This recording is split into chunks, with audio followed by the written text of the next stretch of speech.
In the summer of 1518, in the city of Strasbourg, an event unfolded that historians still struggle to explain. Strasbourg was a thriving city in the Holy Roman Empire, on the border of modern France and Germany.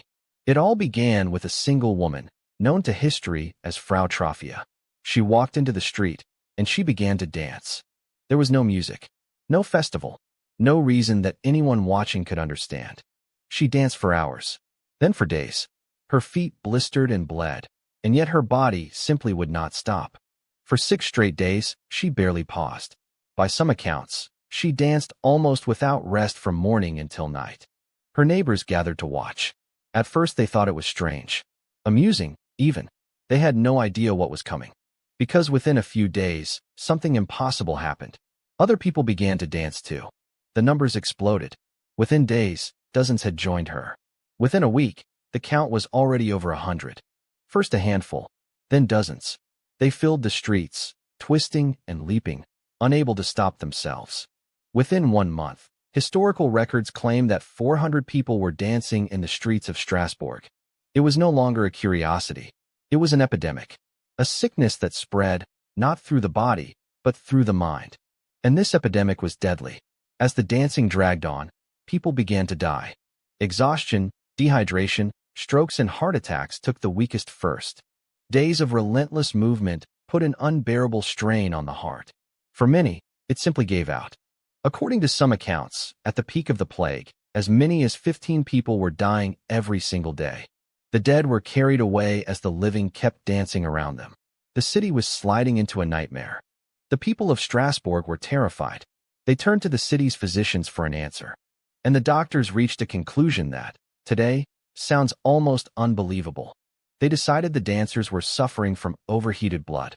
And the only cure, they reasoned, was to let them dance it out. Their logic was simple and completely wrong. Dance, they thought, would release the heat, and the sickness would pass. So the authorities did something extraordinary. They encouraged the dancing. They opened guild halls. They cleared a public market. They even built a wooden stage for the afflicted to dance upon. And then, in their most disastrous decision, they hired musicians to play alongside them. It was a catastrophe. The music and the spectacle only drew more people in. The plague grew worse. So what on earth was actually happening? For 500 years, people have tried to explain it. The first theory points to poison, a mold called ergot, which grows on damp rye and can cause convulsions and hallucinations. Ergot contains chemicals related to the drug LSD.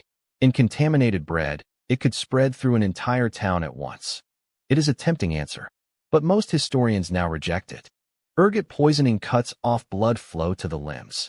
It would have made sustained, coordinated dancing almost physically impossible. The symptoms simply do not match. Poison makes you seize and collapse. It does not make you dance for days. So if it was not poison, the answer may lie not in the body, but in the mind, and in the world these people lived in. The year 1518 was brutal. Strasbourg had endured famine, disease, and crushing poverty. The people were desperate and afraid. Years of crop failure, soaring prices, and waves of sickness had pushed the city to its breaking point. And they were deeply superstitious. They believed in a saint named Saint Vitus, who they thought could curse sinners with an uncontrollable dance. If you already believe that a curse could make you dance, then in a moment of unbearable stress, your own mind might make it happen. This is what scientists call mass psychogenic illness. Real physical symptoms, with a psychological cause, spreading through a group. Doctors actually recognize 2 forms of it. One spreads anxiety and fainting. The other spreads movement, like twitching, shaking, and uncontrollable dancing. And it spreads in a very particular way. Usually, you have to see it. The moment one person watches another lose control, the symptom can leap across to them. That is why it almost always strikes tight-knit groups under pressure. Schools, factories, convents, places where people are anxious and watching each other closely. At the heart of it is the power of suggestion. Belief alone can create real, physical symptoms. Scientists call the dark side of this the nocebo effect. Under extreme stress, the brain floods the body with hormones, priming it to react. In that state, a single suggestion can tip the entire system over the edge. And this does not mean the victims were weak or faking. Their suffering was completely real. It simply means we are far more connected to one another than we like to admit. It feeds on something we all share. The simple, powerful fact that emotion is contagious. We are wired to mirror the people around us. Their fear becomes our fear. Their panic becomes our panic. In a frightened, exhausted, superstitious crowd, a single dancer could become a spark, and the whole city became the fuel. And if you think this could never happen today, consider what came centuries later. It has happened again and again, all over the world. Strasbourg was not even the first. Back in 1374, a similar dancing mania swept along the River Rhine, pulling thousands into the streets across dozens of towns. In medieval convents, the outbreaks grew even stranger. In one, the nuns began meowing like cats. In another, the nuns started biting one another, and it spread from convent to convent. In southern Italy, for centuries, people believed a spider's bite could only be cured by dancing a wild, frenzied dance called the tarantella. In 1962, in Tanganyika, in East Africa, 3 schoolgirls started laughing, and they could not stop. The laughter spread from student to student, then to entire schools. Before it ended, over 1,000 people were affected. It lasted, on and off, for over a year, jumping from village to village. Schools were forced to close for months. And just like in Strasbourg, no poison, no virus, and no toxin was ever found. In 1938, a radio drama about a Martian invasion convinced some listeners it was real.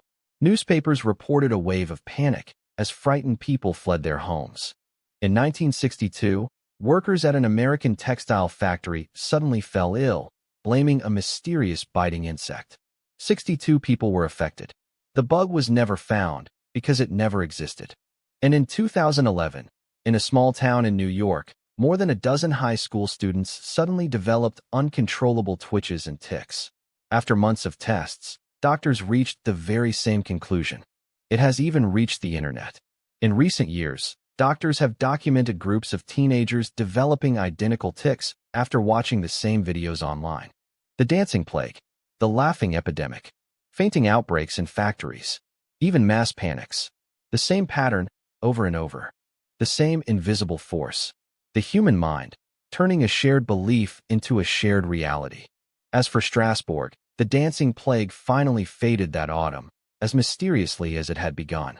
The survivors were taken to a shrine, given red shoes, and led in a final ritual to beg for the curse to be lifted. And then, the streets fell silent. The dancing was over. But the question it left behind has never truly gone away. Look closely, and every outbreak shares 3 ingredients: extreme stress, a shared belief, and a crowd to spread it. Put those 3 together, and the line between a single mind and the crowd becomes dangerously thin. We like to believe our thoughts are our own. But how many of them were really planted by the people around us? So here is the unsettling question. If you had lived in Strasbourg in the summer of 1518, surrounded by fear and by hundreds of dancing bodies, are you certain you would not have started dancing too? The dancing plague was never really about dancing. It was a window into something we still do not fully understand about ourselves. Thanks for watching. If you want more stories from the strange edges of human history, subscribe. And keep wondering.